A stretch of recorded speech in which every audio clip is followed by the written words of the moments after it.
It feels like an impossible task. My world has always revolved around my husband, James. To those looking in from the outside, we likely appear to be the perfect couple. James is often described as the ideal husband, handsome, successful, and captivating. He has an effortless charisma and a commanding presence that turns heads wherever he goes. Even at 57, he exudes a magnetic confidence that seems to defy time.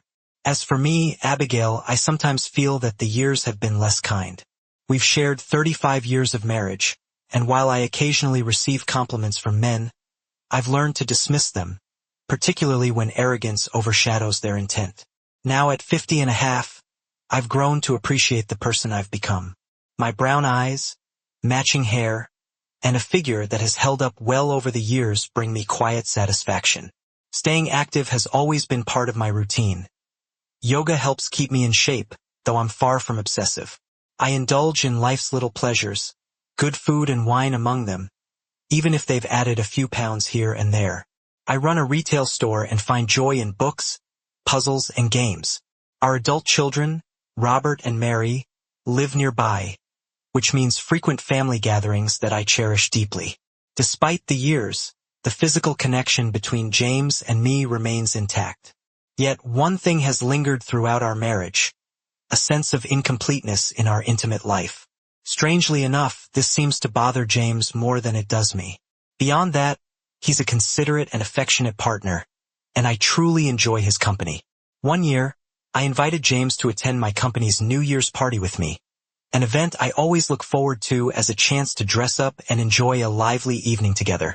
As expected, James slipped effortlessly into the social scene, charming everyone he met with his natural ease. After some time, I left him at the bar and joined my colleagues on the dance floor. Initially, it was just a group of women, but soon a few younger men joined us, among them Joseph, our new supply manager. Joseph and I had always gotten along well, and our conversations were light and pleasant. Joseph's youth, athletic build, and charisma didn't go unnoticed. He seemed especially attentive to me, which was both flattering and a little unexpected. Eventually, I returned to check on James and found him sitting at the bar, his demeanor unusually subdued. His expression suggested he was ready to leave. "Sorry, darling," I said. "I lost track of time chatting with everyone." "Or just him?" James asked, nodding in Joseph's direction. "That's Joseph," I explained. "He's a colleague. We were just enjoying the dance floor." James's tone remained steady, though his words carried weight. "I saw the way you looked at him. You like him." His statement, delivered with quiet certainty, caught me off guard. "What?" "No, well, maybe I hadn't really thought about it, but as the words left my mouth, I realized there was some truth to them. It did feel nice to be noticed. While I couldn't deny Joseph's appeal, I wasn't interested in pursuing anything beyond a friendly working relationship.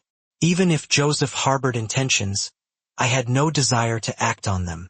To my surprise, James didn't respond with anger. He accepted my words calmly, without bitterness. For the rest of the evening, I focused on being close to him. That night, something unexpected happened. My attraction to James intensified. We shared an incredible evening together, and afterward, he asked, "Was it Joseph who got you excited?" I hesitated, then chose honesty. "Maybe a little," I admitted, "but mostly it was you." Seeing that James wasn't upset emboldened me. "It's flattering to get attention from a younger man," I continued, "but it doesn't compare to what we have. All that energy, it's for you." That conversation marked a turning point for us. We began talking about our desires more openly, and our intimacy deepened. I started experimenting with lingerie I knew James loved, particularly stockings and heels. When we went out, I found myself flirting with him, rediscovering a playful side of my sexuality. Our conversations began to include fantasies involving hypothetical partners, often celebrities or athletes. Through it all, I made sure James knew how much I adored him. We even began watching adult films together, including some with themes of infidelity, which added an exciting layer to our relationship. At work, Joseph continued to flirt, and though I enjoyed the attention, I never allowed it to go beyond that. Joseph's invitations to spend time together grew more frequent, and while I always declined, part of me wondered what it might be like to say yes. Eventually, I realized it was time to share these feelings with James. One evening, I said, "I love you more than anything in this world. You're everything I could ever want in a husband." James smiled warmly. "I love you too," he said. "But I can tell there's something on your mind." I hesitated but knew I couldn't hold back. "Do you remember when we talked about trying new things in our intimate life? I've been thinking about it a lot, and I feel like I want to explore this curiosity before it's too late. I wonder what it might be like with someone else." James looked perplexed, and I understood the weight of what I was suggesting. Joseph invited me to spend the weekend with him," I confessed. "I think it could help us understand what we've been discussing. Remember the video about the open marriage we watched? Maybe we could explore that idea together." James's response was measured but tinged with resignation. "That was just a fantasy, Abigail," he said. "But what if it could be more?" I asked. "Joseph knows about you, and I don't see him as a threat to our marriage. I enjoy his attention, but my heart belongs to you. I'll tell you everything, and I promise it won't change how I feel about you." "Have you already done something with him?" James asked, his voice heavy with emotion. "No," I assured him. "We've kept everything professional. But I'd like to explore this and still come home to you." Making this decision wasn't easy. It wasn't about replacing James or diminishing our love. It was about taking a leap of faith and exploring something new together, even if it came with risks. The weight in James's gaze carried a pain that words could never convey, though he remained silent. His face betrayed the storm within. What I'd said clearly struck a chord, though his response wasn't anger but a quiet disbelief. For me, the matter was significant, yet his reaction suggested a deeper hurt, a fracture that went beyond my own perspective. Despite the countless reassurances I'd read about how common such situations were, the thought of something unique, uncharted, lingered uneasily in my mind. James leaned against the wall, his balance seeming unsure. It wasn't my intention to cause him pain, and his lack of overt confrontation offered a small reprieve. That night, neither of us found rest. My mind raced, replaying the conversation, questioning if I'd made a mistake. By morning, James appeared calmer. His composed demeanor offered a fragile sense of hope. Perhaps he was beginning to see some merit in my suggestion, even if accepting it wasn't easy. Deep down, I knew that unconventional desires were far more common than anyone admitted. Aloud, a part of me dared to believe this could reignite something between us. Still, I didn't want to dwell on it any longer. Determined to move forward, I slipped into the garter belt, the delicate bra, and the barely there thong. The ensemble made me feel a blend of courage and elegance, though the act of wearing it for someone else seemed surreal. Yet, it undeniably stirred a thrill within me. Joseph's striking features and confident air only amplified the magnetic pull I felt toward him. Guilt briefly tried to surface, but the excitement quickly swept it aside as I packed my bag with dresses, shoes, and intimate pieces. I turned to James. "I'll be back Sunday," I said, keeping my tone steady. "Be ready to meet me then. I'll stay in touch." James's expression revealed his unease, though he kept his thoughts mostly to himself. I assured myself I'd check in with him regularly. When Joseph first laid eyes on me in this attire, his reaction was immediate and intense. I'd made sure he noticed every detail, from the stockings to the garter, and his captivated gaze filled me with a heady sense of power. The tension between us felt palpable, and I couldn't suppress the anticipation building inside me. "How did James take it?" Joseph asked, his tone casual but curious. "Not as well as I'd hoped," I admitted, "but not as badly as I feared." His lack of resistance had surprised me. Unaware of what we're doing, Joseph pressed further. "Yes," I replied, recalling how carefully I'd chosen my words with James. I had framed it as a shared journey, something we could both explore together. To my amazement, he hadn't argued against it, but I couldn't shake the feeling that his acceptance was more of a concession than true agreement. The idea of sending James a photo as a way to gauge his feelings crossed my mind. With a steadying breath, I called him. "Hey, love, I got here safely. The hotel is stunning. How are you holding up? The pause on the other end stretched uncomfortably before his reply came through as a text. Have a great time.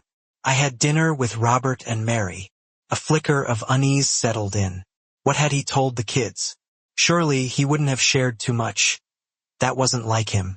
Still, I hoped he was keeping his feelings in check and perhaps even thinking of me. Joseph's effortless charm pulled me back to the moment. Let's send him a photo, he suggested later during dinner. I hesitated but eventually agreed. I chose a picture from the restaurant and captioned it. We're having a wonderful time. My initial message had been more sentimental, but I toned it down to something neutral. James's reply, when it came, struck a nerve. Looks like you're enjoying yourself. All dressed up though. I noticed the ring is missing. His words brought a rush of memories from our anniversary. A night that felt irreplaceable. I didn't want him to feel excluded or replaced. Don't worry, I typed back. By Sunday it'll be on my finger again. I love you.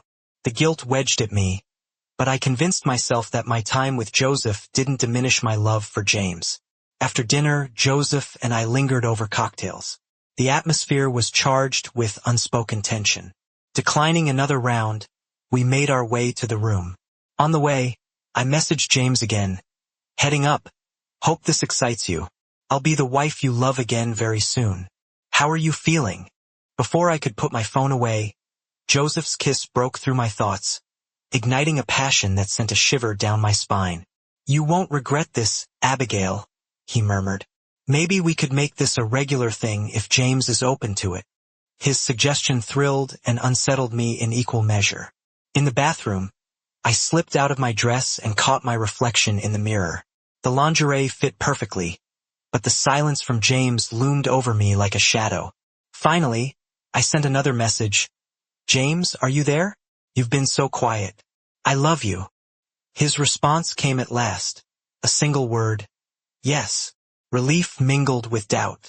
His brief reply mirrored his unease, leaving me to question whether this experience was bringing us closer or driving us further apart.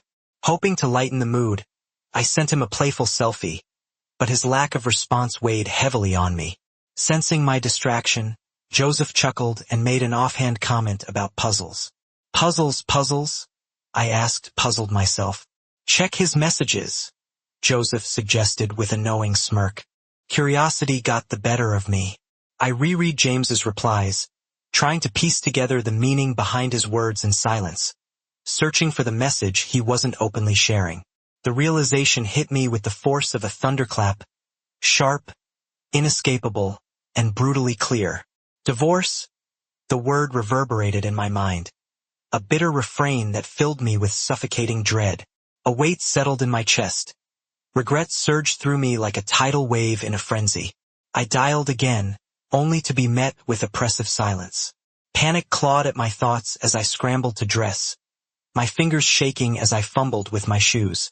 Joseph watched me, his face a mixture of concern and confusion. I need to get home, I stammered, the urgency driving every move.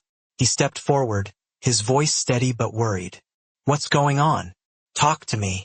Instead of answering, I shoved my phone at him, displaying the messages. His expression darkened as he scanned the screen. This is bad, he muttered. You don't think he'll do something reckless, do you? Then, after a pause, he added nervously, I can't let my wife find out about this. A jolt of disbelief hit me. Wait, you're married? The words escaped before I could stop them. He nodded, guilt etched across his face. But I was already moving, frantically typing another message. I'm coming now. Joseph grabbed his keys and we rushed out together.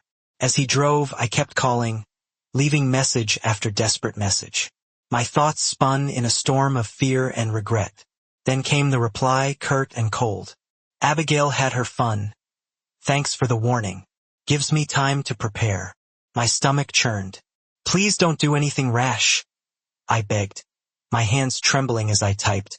Every second felt like a sharp reminder of my mistakes, each moment unraveling the past. Loving him now felt like a cruel irony, a memory stained beyond recognition. Another message arrived, cutting deeper. Legally, I have no other choice. I tried to plead, typing furiously. I'm not seeing him anymore. I choose you. His response was merciless. It doesn't matter. You wanted him and I won't stop you. Your body, your choice. Did you even know he's married with 3 kids? The words pierced through me, leaving me reeling as I struggled to process them. Another message appeared. Take your time. I'm leaving. Lost my job just before retirement. I'm going traveling. And then the final blow. Oh, and I found another. I scrolled through the messages, my chest tightening as I read them again. Chance, love, law. Each word felt like a slap, the pain growing with every syllable. When we finally pulled into the driveway, the sight that greeted me made my legs give way. A for sale sign loomed in the yard like a grim sentinel. The house, our refuge, the space we had filled with memories, now belonged to the past. Inside, the kitchen table held the divorce papers already signed. His belongings were gone, leaving an emptiness that was louder than any argument. The realization struck hard. He was truly gone, slipping further out of reach with every passing second. Desperate, I sent one last message, my heart laid bare. This can't be the end. I love you. I know you love me too. For 2 endless weeks, I clung to hope, but his silence was an abyss that consumed me. Then one day an envelope arrived. The handwriting was unmistakably his, a bitter comfort. Inside was his wedding ring. Tears streamed down my face as grief broke through the fragile dam of composure I had tried to maintain. The next day, my phone buzzed. His message was casual and detached. Hey, just wanted to let you know I arrived safely. The resort is amazing. Attached was a photo of an idyllic beach, turquoise waves lapping at golden sands. The image mocked me, its serenity a cruel contrast to my turmoil. My reply was instant. I'm sorry, James. Please come home. His response was devastating. He mentioned a woman named Kama, describing her as kind and welcoming. Another photo followed, a radiant woman lounging by the water, her vibrant bikini catching the sun. My chest tightened as I read his words, a mirrored echo of the night I had sent him away. His tone was laden with bitterness. Every day here is amazing. Oh, and I saw you return the ring. Respect that. Hope you're doing well. And then the final blow. No chance for reconciliation. I reread the message, the words cutting deeper with each pass. It was over. But James wasn't done. He forwarded my messages to Joseph's wife, to my family, even to our children. The fallout was catastrophic. Joseph called in a rage, blaming me for destroying his marriage. I threw his blame back at him, but it was futile. The damage was done. My family's anger was a storm I couldn't weather, their voices sharp with disbelief and pain. Worst of all was the disappointment in my children's eyes, a silent condemnation that pierced me more than words ever could. They made it clear James was gone for good, left amidst the ruins of my choices. I faced a life forever altered. All I could do was try to piece together what remained, knowing that the world I had known was lost beyond repair.